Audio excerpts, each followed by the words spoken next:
Welcome back to this Let's Play of Last Remnant. Last time we finished all the side quests in Baltarosa, and we're going to continue our rampage of side quests for a couple more episodes. There are two side quests we can do now in Elysian. I've actually done a couple of them just in the course of playing the game.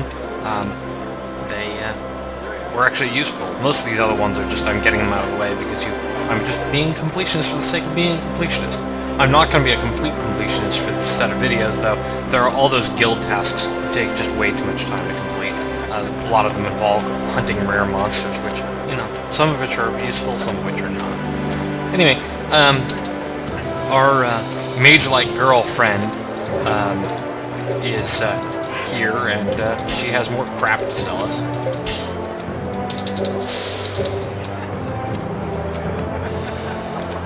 And I don't know, there's probably, I think, 7 or 8 quests in that line, and it's all just buy something.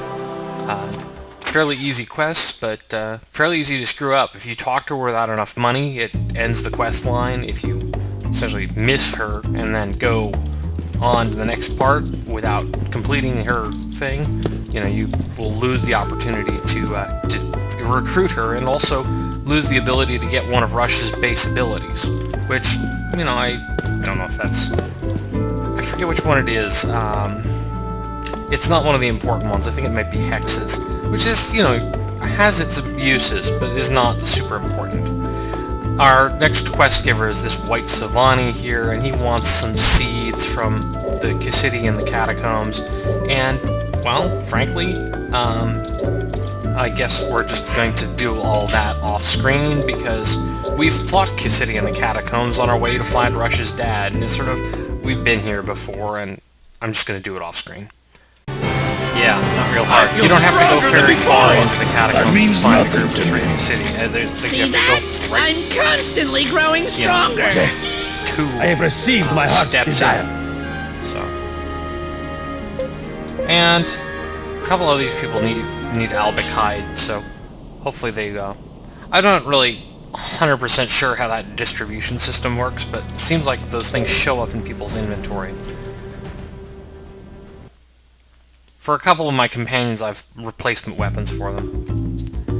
The white flower seed is a guaranteed drop. It's not actually a drop, you just find it after the fight. As long as you're fighting at least 3. If you only fight 1 or 2, you only get, you know, a message that, you know, there. You get a smell of something, you know, sweet, or something like that. Now, Baulson here is offering to change his focus. Every character in your party will do this twice, and they'll do it at different battle ranks depending on the character. I got battle rank 9 or something, I think. Anyway, All-Rounder more or less has them focus on hit point growth. Combat Arts gives them bonuses to Strength. Mystic Arts gives them bonuses to Intelligence. It also affects which weapons they'll make in their upgrade paths, though it doesn't make a whole lot of difference as to what they need. It's mostly just a question of whether their weapon gives a bonus to Mystic or physical attacks.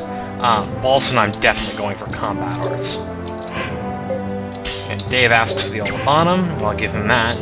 And that's, you know, easier than trying to find all the parts for to upgrade him. Am I doing my father proud? And now he needs a new set of things. Unfortunately, You want something? kind of gonna have a problem with a couple of them. Pogus is another one. I'm probably gonna go out of my way to go hunt down some chimeras so he can upgrade his weapon, because weapon upgrades also control your defense. So, there isn't a whole lot to do in Nagapur at this point.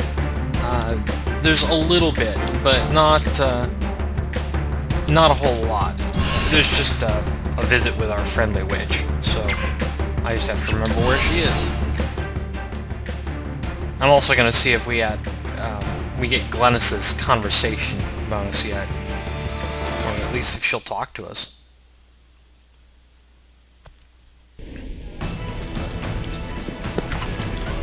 Unfortunately, the characters with conversations only show up on the mini-map, not when you actually pull up the map screen. And it looks like she doesn't want to talk to us yet. How annoying. Now we just have to find this witch girl. Witch-like girl? I don't know what's particularly witch-like about her. She's well fashion accessorized, I guess. These shops along here sell some components, some of which are essentially things that normally I would have to get from drops. I'm not actually going to bother buying any of them. I'm not that desperate to avoid fights. But if you're going to buy anything here, you kind of have to do it now. There's some changes to the city coming up. Here's our mage-like girl.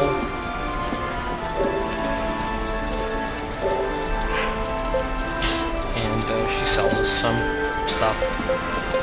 Most of which is just pieces for lotions. Unfortunately, I was looking at it, you can't actually use Gao's Hartshorn ability, the lotion that revives people, because, well, he requires a Vigor Bean, and Vigor Beans aren't sold until you actually start completing some more quests. Story quests, that is. Next stop, Gore. We haven't really done very much here in Gore yet, but there's not a whole lot to see here. Just Warrior Town. There are 2 quests available here, both of which are kind of too long to all fit in one episode. One of them is easily digestible chunks, though, so we'll do that one first. You can see one of the guys for the quest there, just on my mini-map, that sort of circle within a blue spot. He's actually not in the pub for once. But here in the pub is Blocter, or Blockhead. And Blockhead wants you to join a tournament. You know, I guess he figures you got nothing better to do, but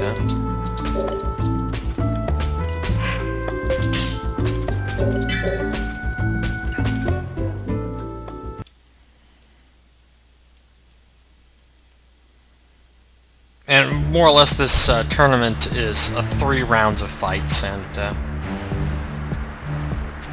they get successively harder, but they're not real hard.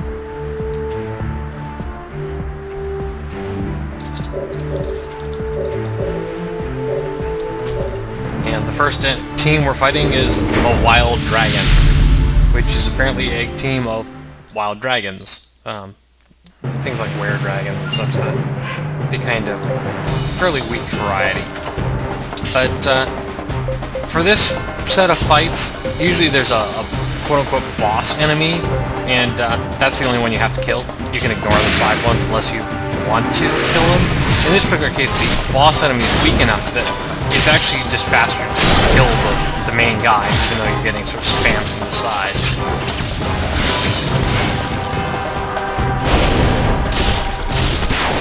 So, that might get tedious after a while. Yeah, maybe I will get off the side. Surefire failure? Yeah, surefire failure. I don't know why they call that attack surefire when it has such a poor success rate.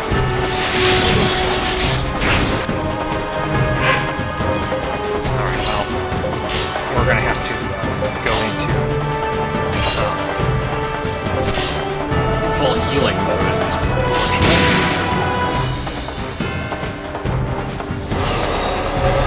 I guess I'm gonna end up killing all of them. Oh.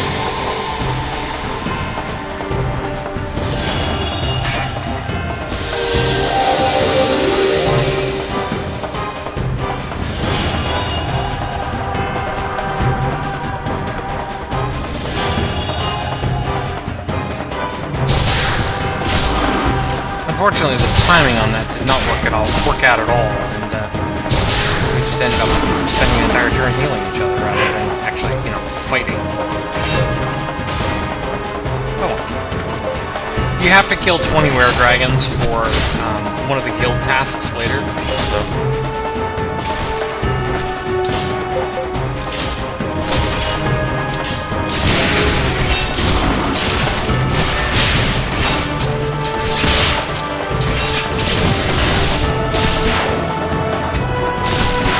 we're not having much luck with this whole thing of not dying.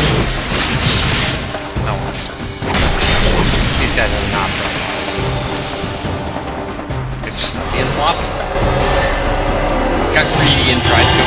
straight for the throat. Oh well.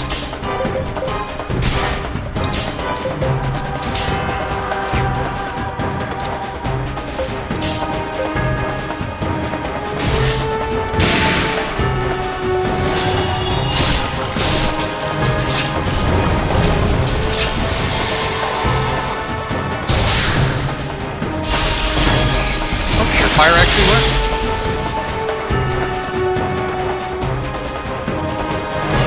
In sort of an annoying way, actually.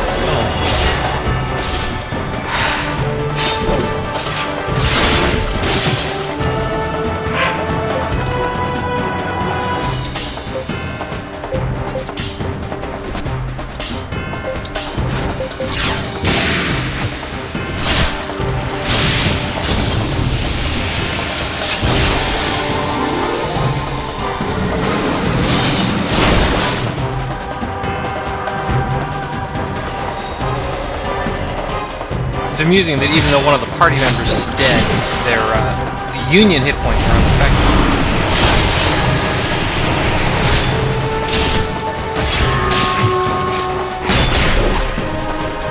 This wild dragon's going down.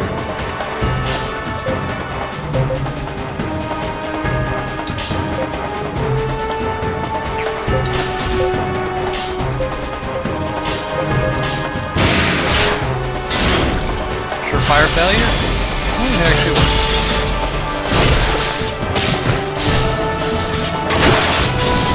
I guess Rush is getting no XP this way. I feel stronger than before! That means nothing to me. May the god in heaven bless you all. This is what I've been searching for. I guess I should have thought of that, but yeah, Emmy actually needs one of those drops. Hopefully, well, she doesn't need a whole lot of them. Yes, Deha are not something I run into too often. I might have to hunt some down. But, not in this episode. Maybe next time, because we're out of time. And, next time we'll continue with this tournament.